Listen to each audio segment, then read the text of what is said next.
বাজার থেকে ফুলকপি কিনে ফুলকপিতে আগুন ধরান ভুলেও আপনারা তাহলে ফুলকপি খাবেন না, এমন একটি ঘটনা ঘটবে। ভাতের চালের দাম বেড়ে গেছে, কোনো সমস্যা নেই, ভাতের চালে এভাবে আগুন দিয়েই দেখুন চমকে যাবেন, অবাক হয়ে যাবেন। আপনার সংসার খরচ বাঁচাতে দ্রুত এই কাজটি করুন। কেচি ধার করার এমন পদ্ধতি দেখলে আপনারা জীবনেও আর বাইরে থেকে কেচি ধার করবেন না। ঘরেই বসে আপনি খুব সহজেই বিনা পয়সায় বিনা পরিশ্রমে এভাবে কেচি ধার করে নিতে পারবেন।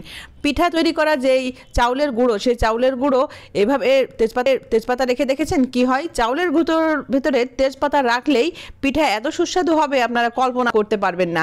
এমনই কিছু টিপস নিয়ে চলে এসেছি, আশা করছি আজকের ভিডিওটি আপনাদের কাজে দিবে। ভিডিওটি যদি আপনাদের কাছে ভালো লাগে, উপকারী মনে হয়, অবশ্যই লাইক দিয়ে দিবেন, শেয়ার করে দিবেন। আর গৃহিণীদের কাছে আমার একটাই অনুরোধ, পুরো ভিডিওটি দেখতে থাকবেন। পুরো ভিডিওটি দেখলে আপনারা অনেক কিছু শিখতে পারবেন যা আপনাদের এতদিন অজানা।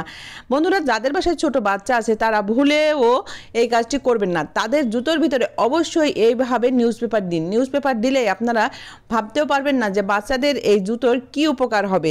তো চলুন পুরো ভিডিওটি দেখে নেওয়া যাক।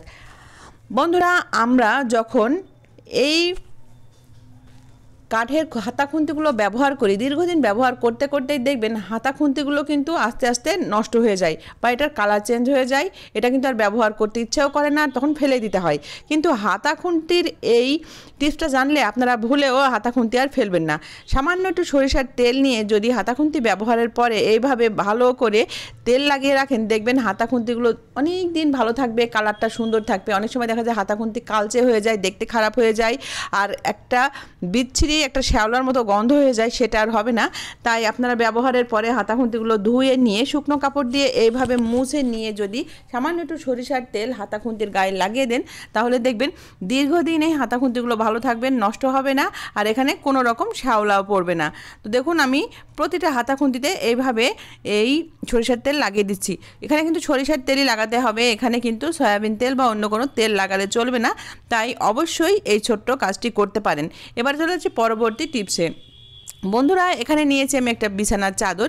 আমরা দেখা যায় বিছানার চাদর কিন্তু এইভাবে আমরা রেখে দিই। তো এইভাবে বিছানার চাদর রেখে দিলে যখন যে চাদরগুলো আমরা উঠিয়ে রাখি, মাঝে মাঝে পাতি, মেহমান আসলে পাতি, তো এইরকম চাদরগুলো দেখা যায় আলমারিতে উঠিয়ে রাখলেই কেমন একটা স্যাঁতসেঁতে গন্ধ হয়ে যায়। কিন্তু হঠাৎ করে বাসায় মেহমান আসছে, আপনি চাদরটা বিছাবেন, কিন্তু একটা স্যাঁতসেঁতে গন্ধ বা একটা পুরনো একটা গন্ধ, সেটা আপনি বিছাতে পারছেন না। তখন কি করবেন? তাড়াতাড়ি এই চাদরটা বের করে যদি দেখেন এই সমস্যা, তাহলে একটা পলি ব্যাগের মধ্যে মুড়িয়ে যদি ডিপ ফ্রিজে এটা আধা ঘন্টার জন্য রেখে দেন, তাহলে দেখবেন সেই শ্যাওলার একটা গন্ধ, ভোটকা গন্ধটা দ্রুতই চলে যাবে। তখন আপনি এটা নিশ্চিন্তে বেডে পাততে পারবেন, কোনো সমস্যা হবে না। এবারে চলে আসছে পরবর্তী টিপসে। বন্ধুরা, আমি এখানে নিয়েছি দুটো ডিএসএলআই। ডিএসএলআইয়ের এই কাঠি যদি আপনারা চাউলের ভিতরে দিয়ে রাখেন, দেখবেন চাউল দীর্ঘদিন ভালো থাকবে। এখন কিন্তু প্রচুর দাম বেড়ে গেছে চাউলের, আপনারা চাউল কিন্তু এভাবে সেভ করতে পারবেন। এখানে আমি ডিএসএলআইয়ের কাঠি নিয়েছি, আর কাঠিগুলো এভাবে বান্ডিল করে নিয়ে রাবার ব্যান্ড দিয়ে আটকে দিচ্ছি। আটকে দেওয়ার পরে ঠিক ডিএসএলআইয়ের কাঠির যে পাশটা বারুদ রয়েছে, সেই পাশটা আমি এইভাবে চাউলের ভিতরে ঢুকিয়ে দিচ্ছি। দিয়ে এইভাবে যদি আপনারা একটা এয়ারটাইট বক্সে রেখে দেন, দেখবেন চাউল কখনো আর পোকা লাগবে না, দীর্ঘদিন ভালো থাকবে। এখন কিন্তু প্রচুর দাম বেড়ে গেছে চাউলের, তাই আপনারা যদি বেশি করে চাউল কিনে রাখেন তাহলে অবশ্যই এভাবে রেখে দিবেন, দেখবেন চাউল ভালো থাকবে। এবারে চলে যাচ্ছে পরবর্তী টিপসে। যেহেতু এখন শীতের সময় সবাই পিঠা খাচ্ছে, তো দেখা যায় পিঠার আটা যদি ঠিকঠাক মতো না রাখা যায়, পিঠা কিন্তু গন্ধ হয়, পিঠা আর ভালো লাগে না। তো সুস্বাদু পিঠা তৈরি করতে হলে আপনারা যদি এই চাউলের গুঁড়োর ভিতরে এরকম তেজপাতা রেখে দেন, তাহলে দেখবেন চাউলের এই গুঁড়োতে খুব সুন্দর একটা সেন্ট হবে, পাশাপাশি এই চাউলের গুঁড়োগুলো ফ্রেশ থাকবে, কোনো রকম গন্ধ হবে না। তাই অবশ্যই পিঠা যেই ময়দা দিয়ে তৈরি করবেন বা চাউলের গুঁড়ো দিয়ে তৈরি করবেন, অবশ্যই এর ভিতরে এইভাবে তেজপাতা দিয়ে রেখে দিন, দেখবেন পিঠা একটা বাড়তি সেন্ট হবে, আর এই ময়দাগুলো কখনোই নষ্ট হবে না। এবার চলে যাচ্ছি পরবর্তী টিপসে। আমি এখানে নিয়েছি মোবাইল। আমরা দেখা যায় যে এখন কিন্তু বিভিন্ন ধরনের রেসিপি দেখি, বা আমরা সবাই কিন্তু মোবাইলের উপর নির্ভরশীল হয়ে গেছি। রান্নার সময় দেখা যায় আমরা এভাবে মোবাইল দেখি বা কোনো কাজ করি, বা যাই করি না কেন দেখা যায় ভেজা হাত দিয়ে বা মশলার হাত দিয়ে এভাবে মোবাইল কিন্তু ধরি। তো তখন কিন্তু মোবাইলটা নষ্ট হয়ে যাওয়ার সম্ভাবনা থাকে, বা পানির স্পর্শে কিন্তু এটা নষ্ট হতেই পারে। তো কিচেনে দেখা যায় আমরা কিচেন কাউন্টারে যখন কাজ করি তখন পানি থাকে। তো আপনারা যখন কিচেনে কাজে যাবেন, মোবাইলটা যদি সঙ্গে করে নিয়েই যান, কিচেনে কোনো রেসিপি দেখে যদি রান্নাবান্না করেন, তখন এই পলিব্যাগ মুড়িয়ে এইভাবে যদি সুন্দর করে প্যাকিং করে তারপরে যদি কাজ করেন, দেখবেন এই মোবাইলে যতই আপনি ভেজা হাত দিয়ে ব্যবহার করেন বা এখানে মশলার হাত দিয়ে ব্যবহার করেন, মোবাইলটা কিন্তু কখনো আর নষ্ট হবে না, মোবাইলের মধ্যে পানি প্রবেশ করার সম্ভাবনা থাকবে না, পাশাপাশি মশলার হাত দিলে যে মোবাইলের স্ক্রিনে দাগ পড়ে যায় সেটাও হবে না। আপনি নিশ্চিন্তে কিন্তু ব্যবহার করতে পারবেন। এবং উপর থেকে যে টাচ করলে টাচে কাজ করবে না তা না, আমি প্রমাণসহ দেখিয়ে দিচ্ছি। দেখতে পাচ্ছেন পলিব্যাগ এভাবে দেওয়ার পরেও কিন্তু টাচে খুব সুন্দরভাবে কাজ করছে।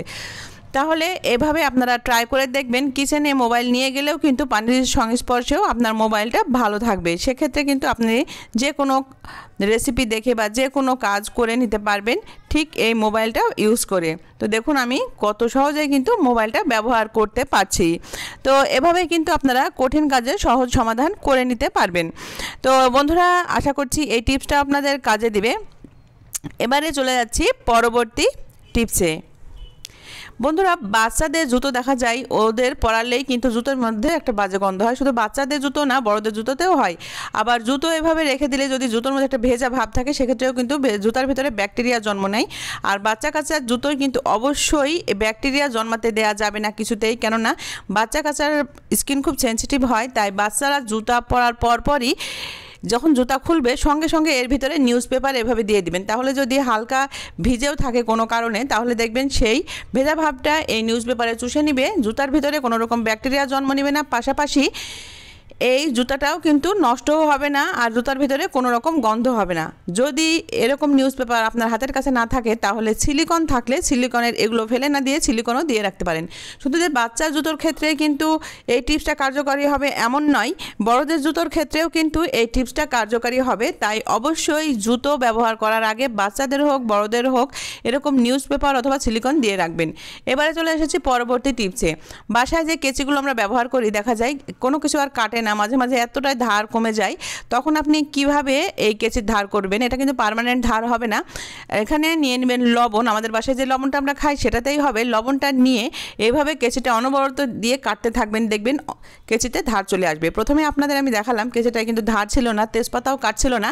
এখন এইভাবে তেজপাতাটা কাটতে দেখুন একেবারে সময় লাগছে না। এভাবে কিন্তু আপনারা সেকেন্ডের মধ্যে কেচি ধার করে নিতে পারবেন। এবারে চলে এসেছি পরবর্তী টিপসে।